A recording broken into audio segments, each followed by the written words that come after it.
Hello mga repa! Kamusta naman ang mga buhay-buhay? So for today's video nga mga repa, samahan nyo kami dahil papunta nga kami ngayon sa Ayala Mall Feliz. Ipapasya lang aming per baby na si Choco. Since napapansin ko nga mga nagdaang araw, nalulungkot na siya dahil wala kaming ganap last week. Namiss na siguro gumala sa outside world kaya ipapasyal na lang namin siya sa mall. Ito nga palang dog namin, napaka sobrang spoiled sa akin. Baby pa siya noon nang binili namin siya sa online. Last year, November 15, nang nabili namin siya. Isang araw na lang noon bago siya mag 1 month. Ang baby pa niya noon. Pero dahil nga binibenta na siya ng mga fur parents niya, kinuha ko na siya agad. Alam niyo ba mga repa, iniyakan ko pa yan si Choco. Akala ko kasi hindi siya mapapasa akin Pero yun nga, napasamin din naman siya. Masaya na mahirap mag-alaga ng dog, no? Bukod sa magastos, masaya kasi napapawi yung lungkot mo, lalo na kapag wala ka pang anak. Siya yung magsisilbing parang anak mo na rin. Hindi man sila nakakapagsalita dahil aso nga sila. Pero grabe naman sa saya yung nabibigay nila sa atin, no? Kapwa ko pet lover nga lang ang makakaintindi nitong lahat ng sinasabi ko. Kahit pa nga pagngangat-ngatin pa mga tsinelas natin at mga furniture. Ewan ko ba, iba yung binibigay nilang good vibes para sa ating mga fur parents, no? Late na kami umalis, kaya late na rin kami dumating. Mag-8 na siguro kami dumating sa mall niyan. Dahil baka nga masaraduhan pa ng mall, pag naglibot-libot pa, dumiretso na muna agad kami sa kakainan. Cravings nga ako ng beef sa Paperlands dyan. Last na kain ko pa ata noon, last year pa sa Japan. Since for good na nga muna ako dito sa Pinas and kakamiss din ng mga masasarap na pagkain dun, no? Lalo na yung mga karne na pakalalambot. Guys, anyway, nag-aantay na lang kami ni Choco dito sa labas. Si Honey na nga ang pumila para makapag-order. Bawal kasi sa loob ang pet, buti na lang meron silang table sa gilid na pwedeng kumain kasama ang per baby. 3 na nga ang in-order ni Honey dyan. Di naman kami halatang mga gutom ano, haha. Di na kami nakapag-video dahil napakulit nga ni Choco. Ayun, nag-picture-picture na lang kami. Pagkatapos namin kumain 3, at yes, pinakain ko na rin si Choco dyan. Abay, matitiis mo bang hindi pa kainin? Habang kumakain kami, nakatingin pa sa amin. At kahit na nga pinakain ko pa siya niyan, takam na takam sa kinakain naming beef kasi. Nag-aantay subuan, pa-baby yan. Pero syempre, hindi naman madami. Pinakain ko pa rin naman ng sariling food niya. Nako, makalimutan na ang lahat, wag lang ang pagkain niya. Hindi pwedeng makalimutan dahil napakatakot at gutumin nga ni Choco. Kapag umaalis kami, hindi pwedeng hindi magdadala. Nilibot na muna namin si Choco at plinay time na rin namin. Sumakto na rin dyan na wala ng mga tao. Pa-close na kasi ang mall niyan. Nakakatuwa nga dahil napakalawak ng tatakbuhin niya. Hindi nga lang siya, pati kami. Napatakbo na rin sa sobrang lawak ng tatakbuhan.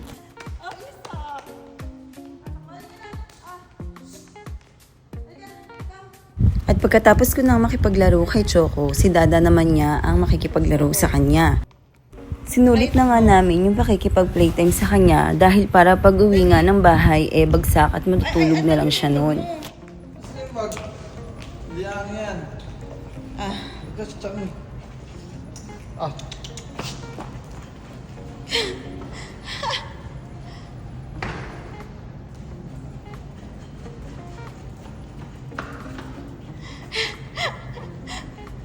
Ang kulit ba? Ang bilis yung tumakbo. Ala!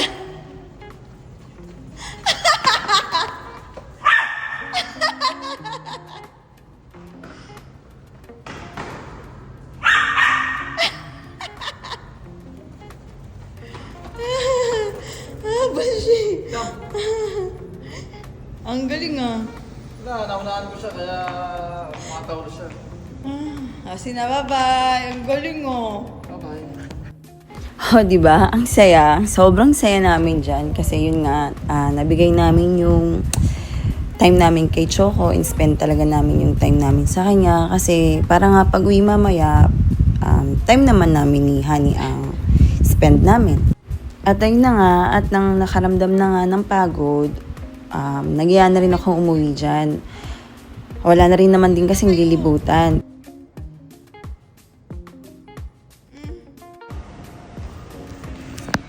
24 hours pala din dito. Aray ko! Dito. Ha? Aray ko yan! mag-gym? Hindi natin mag-workout, ha? Ayun, lagyan mo sa workout sa loob. Gagayin niya yung video niya. Ha? Yung video. Ano? Yung video niya may sayaw. Mag-workout siya. Pwede mo yung post yun, ha? Pwede mo yung post yung mga ganun, ha? Next time. Pick nga yun, eh. Pati yung sayaw mo? Oh, hindi ko na po si sayaw mo. Ay, ano yung sexy dance yung tangi. Ano ba sa'yo yun? Isan?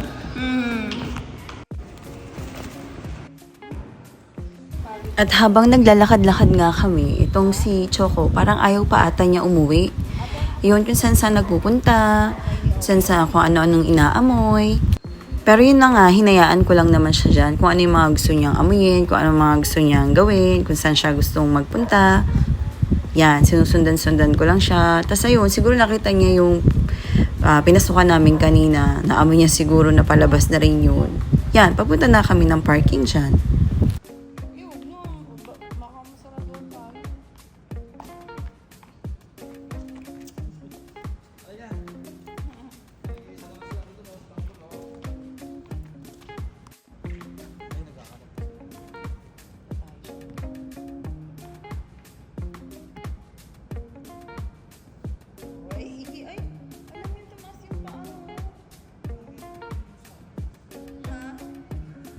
Nagtataka pang ako dyan kasi umihi nga si Choco, pero nakapampers naman siya. Ayun nga, nakapagtaka kasi sa bahay, hindi naman siya nagtataas ng pa pag umihi. Pero yun nga, dyan, nagtaas siya ng pa. Ewan ko siguro dahil sa nakapampers siya or baka big boy na rin din naman kasi din talaga siya.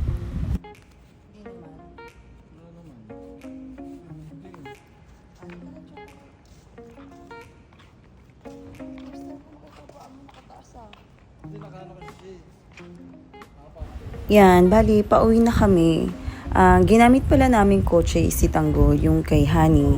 Madalas na rin naman din kasi namin gamitin si Pearly. Baka yun nga, magtampo si Tanggol, mahirap na. Pag umaalis nga kami, si Pearly yung ginagamit namin madalas. Yun nga, yung kotse ko is yun, puti yun.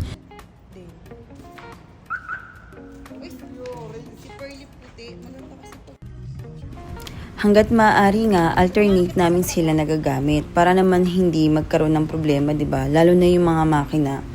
Madalas nga namin gamitin si Pearly sa malalayo, lalo na lately sa pagka-camping namin.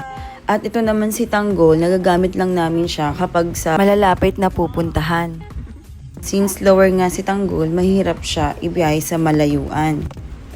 At ayun na nga, ito kasi parang pang private lang. 5-seater lang kasi siya. Pero si Pearly, 7-seater. Yun, nagagamit naman namin sila parehas. Laking tulong din talaga mga repa, no, kapag may kotse ka kasi hindi mo na kailangan mag-commute. Pero grabe, no, mahal ng gasolina dito sa Pinas. Ibang-iba sa Japan. Kahit mga bilihin dito ang mamahal. Well, mahal din naman sa Japan. Pero iba kasi yung value ng pera dun talaga no, kaysa dito. Namimiss ko na ngang mamuhay dun pero ayoko pang umuwi. Siguro kung babalik man ako dun, yung tapos na yung mga gusto kong mangyari, lalo na yung mga plano namin ni Justin. Sa ngayon, dito muna ako sa Pinas. Kahit mahirap ang buhay din dito, laban lang. As long na masaya naman ako sa ginagawa ko. Nakakain naman sa 3 beses sa isang araw.